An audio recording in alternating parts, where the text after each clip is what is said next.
Good morning guys. आज हम लोग स्टार्ट कर रहे हैं एक इंटरेस्टिंग टॉपिक जो है arbitration and conciliation act. Arbitration and conciliation act India के अंदर जो लॉ सिस्टम है, जो कोर्ट सिस्टम है, उस पर बहुत ज्यादा बर्डन हो रहा था। और सनी पाजी तो हमारे बोल भी चुके हैं क्या कि तारीख पे तारीख, तारीख पे तारीख हमें सिर्फ मिलती है तो सिर्फ तारीख।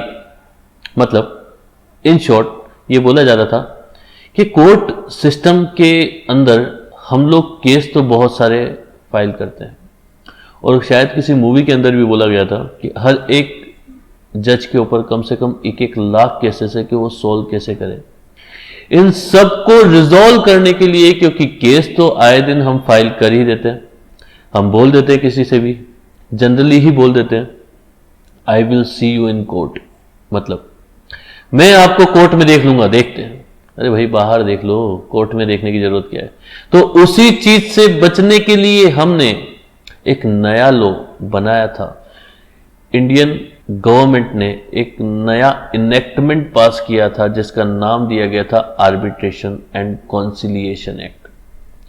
आर्बिट्रेशन एंड कॉन्सिलिएशन एक्ट क्या बोलता है कि अगर दो पार्टीज के बीच में कोई डिस्प्यूट होता है, कितनी पार्टीज के बीच में, अगर दो पार्टीज के बीच में कोई डिस्प्यूट है, दो पार्टीज अगर आपस में किसी डिस्प्यूट पर हैं, तो उस डिस्प्यूट को सॉल्व करने के लिए, उस डिस्प्यूट को रिजॉल्व करने के लिए हम कोर्ट में न जाते हुए, कहां ना जाते हुए बेटा, कोर्ट में न जाते हुए हम आउट ऑफ कोर्ट भी इस केस को सुनवा सकते हैं।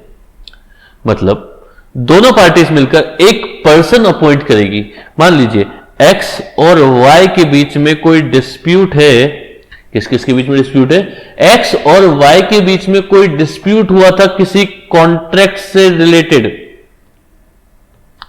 किसी कॉन्ट्रैक्ट से रिलेटेड कोई डिस्प्यूट अराइज हुआ है एक्स और वाई के बीच में, और दोनों ने मिलकर कहा कि अगर हम लोग कोर्ट में जाते हैं तो एक लंबी प्रोसेस हो सकती है बॉस, और ऐसा भी हो सकता है कि इस लंबी प्रोसेस की वजह से डिसीजन काफी टाइम बाद आएगा, और जब तक टाइम बाद आएगा तो शायद हम रहें ना रहें, कैसे क्या होगा। तो इसलिए इन लोगों ने डिसाइड किया कि हम लोग इस केस को सुनवाएंगे किससे? आर्बिट्रेटर से। ये आर्बिट्रेटर क्या होता है?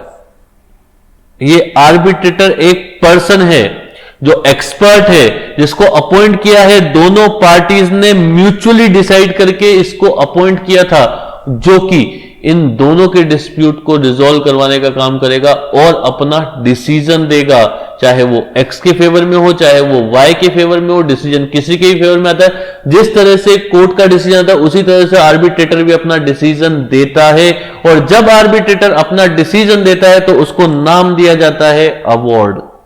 क्या बोलते हैं? अवॉर्ड। मतलब जो आर्बिट्रेटर का क्या है, डिसीजन है, उसी को हमने नाम क्या दिया है? अवॉर्ड। मतलब यहां पर डिक्री, यहां पर ऑर्डर, वो वर्ड सुनने को नहीं मिलेंगे, यहां पर सुनने को क्या मिलेगा? अवॉर्ड। समझ में आया? मतलब दो चीजें, दो पार्टीज अपने डिस्प्यूट को सॉल्व करवाने के लिए कहां पर नहीं जा रही है? कोर्ट में नहीं जा रही है। क्यों नहीं जा रही है? क्योंकि कोर्ट ओवरबर्डन है। कोर्ट में क्या है? ओवरबर्डन है। उस चीज से रिजॉल्व करने के लिए एक नया एक्ट जब आ चुका है तो उसको यूज करते हैं ना। आर्बिट्रेशन एंड कॉन्सिलिएशन क्या बोलता है? जब दो पार्टीज के बीच में डिस्प्यूट है, दो पार्टीज कौन कौन? एक्स और वाई। क्या किया था? कॉन्ट्रैक्ट किया था, ब्रीच हुआ कॉन्ट्रैक्ट का। ऐसी कंडीशन में दोनों पार्टी ने बोला कोर्ट में नहीं चलते हैं, कोर्ट में लंबा प्रोसेस लग सकता है और बहुत ज्यादा टाइम लगेगा ना, तो ऐसी कंडीशंस को जल्दी स्पीडी डिस्पोजल के लिए कहां चलते हैं? आर्बिट्रेटर के पास। आर्बिट्रेटर अपॉइंट कौन करेगा? पार्टीज करेगी। आर्बिट्रेटर के अंदर दो तरह की चीजें हैं। आर्बिट्रेशन दो तरह से हो सकता है। एक होता है, आर्बिट्रेशन को हम लोगों ने कितने पार्ट में डिवाइड किया बेटा? आर्बिट्रेशन को हम लोग डिवाइड करते हैं दो पार्ट में। एक होगा हमारा एडहॉक आर्बिट्रेशन, एक होगा हमारा इंस्टीट्यूशनल आर्बिट्रेशन।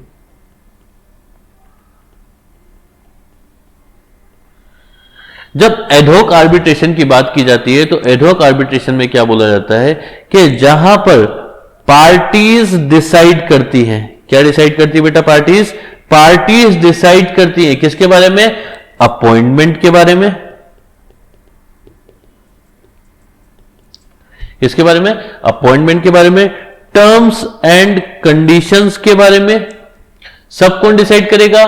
पार्टीज। प्रोसीजर भी कौन डिसाइड करेगी? पार्टीज। वो प्रोसीजर फॉलो कैसे करना है किसने बताया है? आर्बिट्रेशन एंड कॉन्सिलिएशन एक्ट ने बताया है कि उस प्रोसीजर को फॉलो करने के लिए क्या क्या रूल्स बनाए, क्या क्या नियम बनाए, वो सारे कहां पर लिखे हैं? Arbitration and conciliation.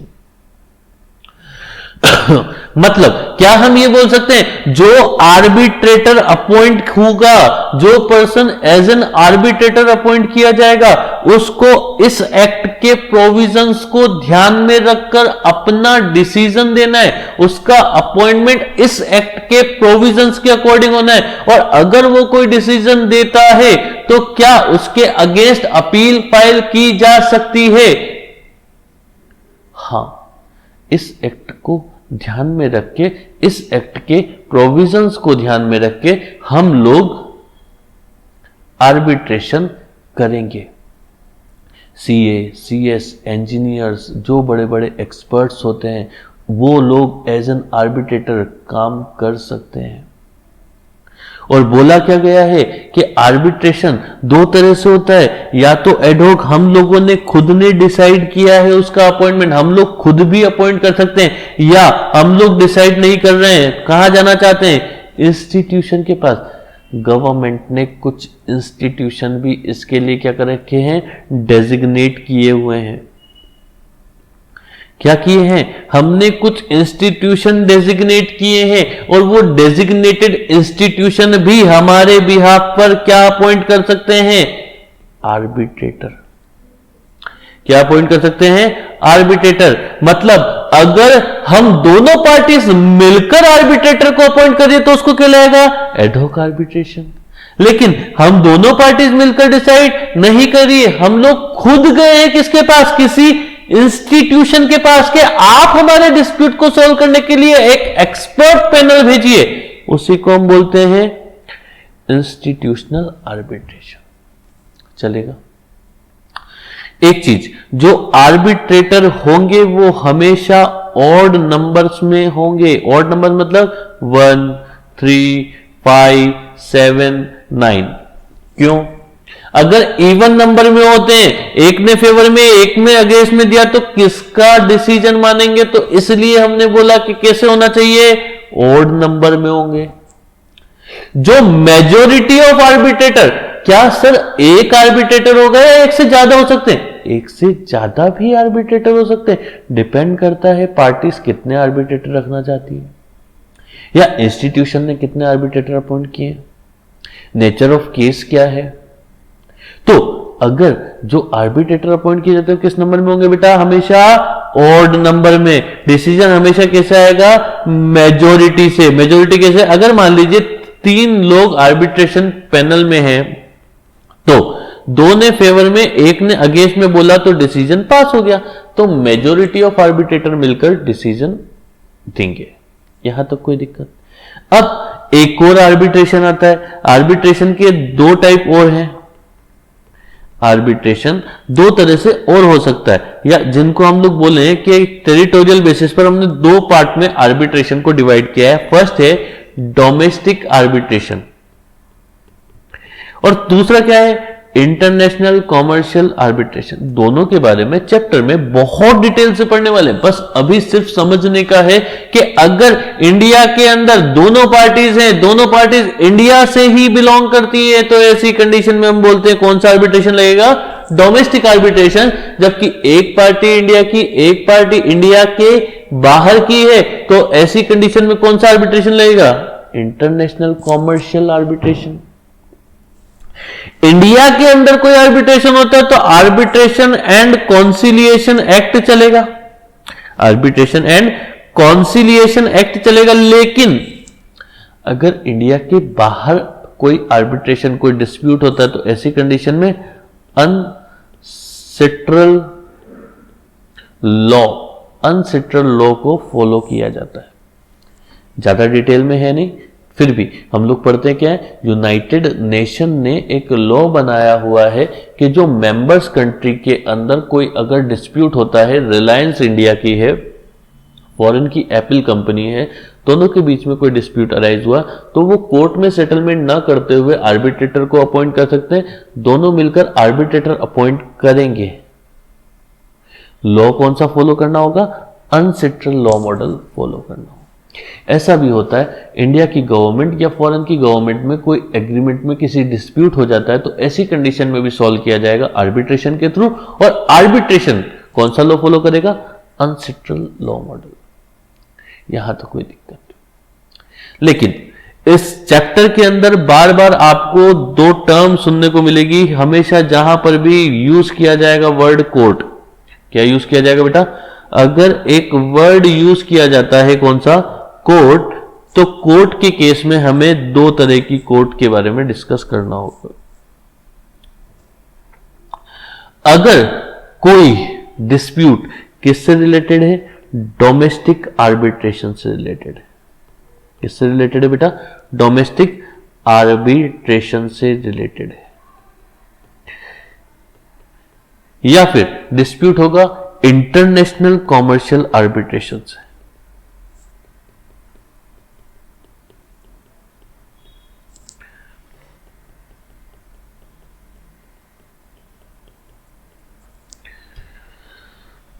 दो तरह के डिस्प्यूट है, एक तो है डोमेस्टिक आर्बिट्रेशन का, एक डिस्प्यूट हमारा कैसा है, इंटरनेशनल कॉमर्शियल आर्बिट्रेशन का। इंटरनेशनल कॉमर्शियल आर्बिट्रेशन और डोमेस्टिक आर्बिट्रेशन में कोर्ट क्यों यूज आएगा, हमें ऐसा तो जरूरत पड़ेगी ना, हमेशा हमें किस चीज की जरूरत पड़ेगी कि हमें रेफरेंस लेना होगा या डायरेक्शन लेने होंगे किसके, कोर्ट के। किसके डायरेक्शन लेने होंगे, कोर्ट के।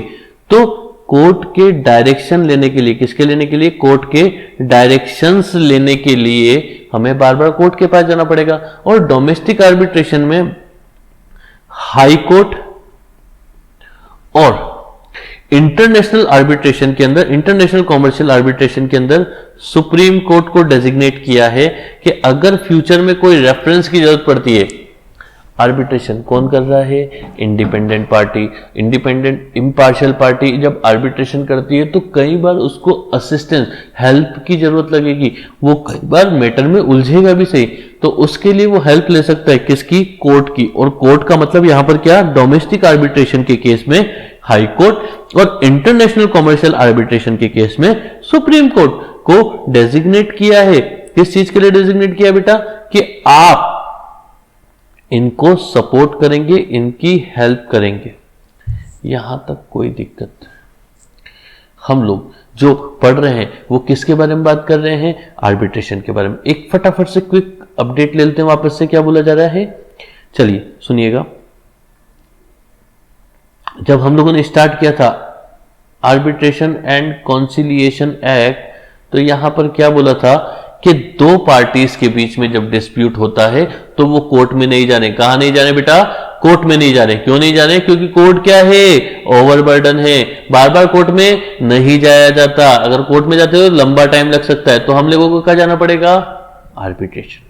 आर्बिट्रेशन में क्या होता है, दोनों पार्टीज मिलकर कैसे करती है, एक आर्बिट्रेटर को अपॉइंट करती है, वो सारे केसों को, सबूतों को, बयानों को मद्देनजर रखते हुए कोर्ट की तरह एक डिसीजन देता है। उस डिसीजन को नाम दिया जाता है अवार्ड।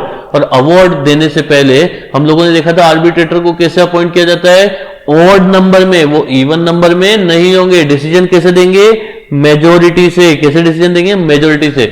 फिर हमने पढ़ा था आर्बिट्रेशन दो नेचर के, दो तरह के होते हैं, एक तो होता है एडहॉक आर्बिट्रेशन, एक होता है इंस्टीट्यूशनल आर्बिट्रेशन। एडहॉक आर्बिट्रेशन में दोनों पार्टीज मिलकर पार्टी डिसाइड करती है कि कौन आर्बिट्रेटर होगा, उसका प्रोसीजर क्या होगा, उसकी सैलरी क्या होगी, उसको वगैरह वगैरह वगैरह, जो भी टर्म्स एंड कंडीशन है। जबकि इंस्टीट्यूशनल आर्बिट्रेशन के अंदर हम लोग जाते हैं, पार्टीज रिक्वेस्ट करती है इंस्टीट्यूशन को, आप हमारे भी यहाँ पर एक आर्बिट्रेटर या उसकी आर्बिट्रेटर की एक पैनल डिसाइड करिए और बनाइए और हमारे डिस्प्यूट को सॉल्व करवाइए। क्या इंस्टीट्यूशनल आर्बिट्रेटर उसके लिए फीस चार्ज करेगा? बिल्कुल मुफ्त में कुछ नहीं होता। आर्बिट्रेशन दो तरह का है, कौन कौन सा, एक तो डोमेस्टिक जो इंडिया के अंदर की दोनों पार्टी है, और इंटरनेशनल कॉमर्शियल आर्बिट्रेशन जहां पर एक पार्टी इंडिया की और एक पार्टी इंडिया के बाहर की।